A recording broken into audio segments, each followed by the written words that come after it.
सन Tzu की the art of war.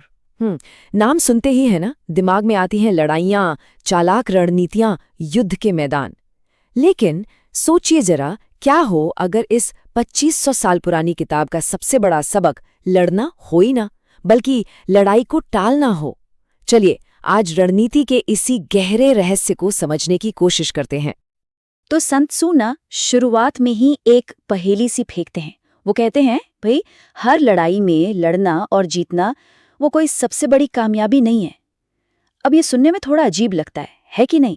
तो सवाल तो बनता है कि अगर हर जंग जीतना ही सब कुछ नहीं है, तो फिर असली कामयाबी आखिर है क्या? और जवाब ठीक अगली ही लाइन में है। सन त्सू के हिसाब से असली जीत तो वो है जिसमें दुश्मन को बिना लड़े ही घुटनों पर ला दिया जाए।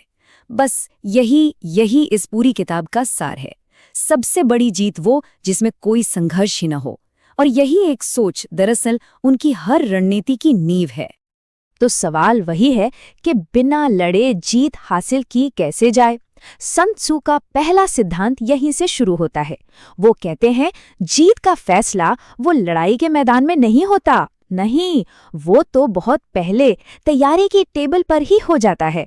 सब कुछ निर्भर करता है कैलकुलेशन पर। और इस कैलकुलेशन के लिए सन त्सू ने 5 मेन फैक्टर बताए हैं। देखिए, पहला है नैतिक विधान, मतलब क्या लोग अपने लीडर पर आंख बंद करके भरोसा करते हैं। फिर आता है स्वर्ग और पृथ्वी, जो असल में समय और जगह की बात है, यानी क्या मौसम और इलाका हमारे साथ है। चौथा है सेनापति, मतलब लीडर खुद कितना काबिल है। और आखिर में 5वां विधि और अनुशासन, यानी टीम कितनी ऑर्गेनाइज्ड है और उसके पास रिसोर्सेज क्या-क्या हैं। और सबसे मजेदार बात पता है क्या है? सन त्सू इन 5 फैक्टर्स को 7 सीधे साधे सवालों की एक प्रैक्टिकल चेकलिस्ट में बदल देते हैं। बस इन सवालों के जवाब दीजिए और कोई भी लीडर पहले ही अंदाजा लगा सकता है कि जीत किसकी तरफ जा रही है। ये कोई जादू टोना या भविष्यवाणी नहीं है, ये तो बस अपनी और दुश्मन की ताकत का एक सीधा साधा ऑब्जेक्टिव एनालिसिस है। अच्छा, तो अब चलते हैं सन त्सू की फिलॉसफी के बिल्कुल सेंटर में, यानी स्ट्रैटेजी की हायरार्की। ये हमें सिखाती है कि दिमागी ताकत ब्रूट फोर्स से, मतलब शारीरिक बल से हमेशा क्यों ज्यादा जरूरी है। और ये बात इस कोट में बहुत ही शानदार तरीके से सामने आती है। लक्ष्य सिर्फ जीतना नहीं है, बल्कि इस तरह से जीतना है कि दुश्मन के सारे रिसोर्सेज भी हाथ लग जाएं, साबुत। सोचिए ना, एक ऐसी जीत जिसमें सब कुछ तबाह हो गया, वो असल में तो एक तरह की हारी हुई, क्योंकि जो हासिल किया उससे कहीं ज्यादा तो गवा दिया। तो यहां पर सन त्सू की बेस्ट और वर्स्ट स्ट्रैटेजी का फर्क बिल्कुल साफ हो जाता है। सबसे टॉप की स्ट्रैटेजी, दुश्मन के प्लान को उसके बनने से पहले ही फेल कर दो। उससे एक लेवल नीचे, दुश्मन को उसके दोस्तों से, उसके सहयोगियों से मिलने ही मत दो। और अब आते हैं सबसे बेकार ऑप्शंस पर, मैदान में आमने सामने की टक्कर। और सबसे ज्यादा विनाशकारी और बेवकूफी भरी चाल, किसी किले बंद शहर को घेर कर बैठ जाना। क्यों? क्योंकि इसमें वक्त, रिसोर्सेज, जाने, सब कुछ बर्बाद होता है। चलिए अब आते हैं द आर्ट ऑफ वॉर के शायद सबसे फेमस और सबसे पावरफुल सिद्धांत पर, और वो है ज्ञान का महत्व। नॉलेज इज पावर, जैसा कहते हैं ना। सन त्सू एक शब्द इस्तेमाल करते हैं, पूर्वानुमान, या जिसे अंग्रेजी में फोरनॉलेज कहते हैं।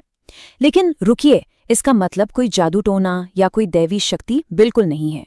ये तो बस दुश्मन के प्लान और उसकी हालत के बारे में पक्की ठोस जानकारी है, जिस पर एक्शन लिया जा सके। और ये जानकारी कहाँ से आती है? सिर्फ और सिर्फ इंसानी सोर्स से, मतलब जासूसों से। यह असल में प्रैक्टिकल इंटेलिजेंस है और कुछ नहीं। और यही आइडिया इस मशहूर कहावत में अपनी पीक पर पहुंचता है। सुनने में तो एक बड़ा सिंपल सा वाक्य लगता है, लेकिन सच पूछिए तो इसमें पूरी स्ट्रैटेजी का निचोड़ छिपा है। आइए जरा इसे तोड़कर समझते हैं कि इसका असली मतलब है क्या। ये चार्ट उस मशहूर कहावत को एकदम साफ तस्वीर दे देता है। देखिए, अगर कोई अपनी ताकत और दुश्मन की ताकत दोनों को जानता है तो जीत लगभग पक्की है। अगर कोई सिर्फ खुद को जानता है लेकिन दुश्मन के बारे में कोई अंदाजा नहीं, तो फिर हर जीत के साथ एक हार भी मिलेगी। ये 50-50 वाला मामला हो जाता है। और अगर न खुद की खबर न दुश्मन का पता, तो फिर हर लड़ाई में हारना तय है। और अब आते हैं आखिरी और शायद सबसे खूबसूरत आइडिया पर, एक ऐसा मेटाफर जो सन त्सू की पूरी फिलॉसफी को एक साथ बांध देता है, रणनीति का पानी की तरह होना। सन त्सू खुद कहते हैं कि रणनीति को पानी जैसा होना चाहिए। क्यों? क्योंकि पानी का स्वभाव क्या है?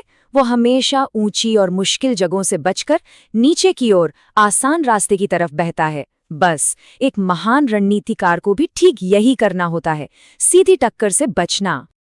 तो पानी की तरह होने का असल मतलब क्या हुआ? इसका मतलब हुआ, जहां दुश्मन मजबूत है वहां से बचो, और जहां वो कमजोर है ठीक वहीं चोट करो। इसका मतलब हुआ, दुश्मन की हर चाल के हिसाब से अपनी चाल बदलो। और सबसे जरूरी बात, कभी भी एक ही प्लान से चिपक कर मत रहो, क्योंकि जंग में हालात कभी एक जैसे नहीं रहते। सन त्सू कहते हैं कि जो ये कर पाता है वही असली स्वर्ग जन्मा कप्तान है। तो सन त्सू की ये सदियों पुरानी समझ हमें एक बहुत जरूरी सवाल के साथ छोड़ जाती है।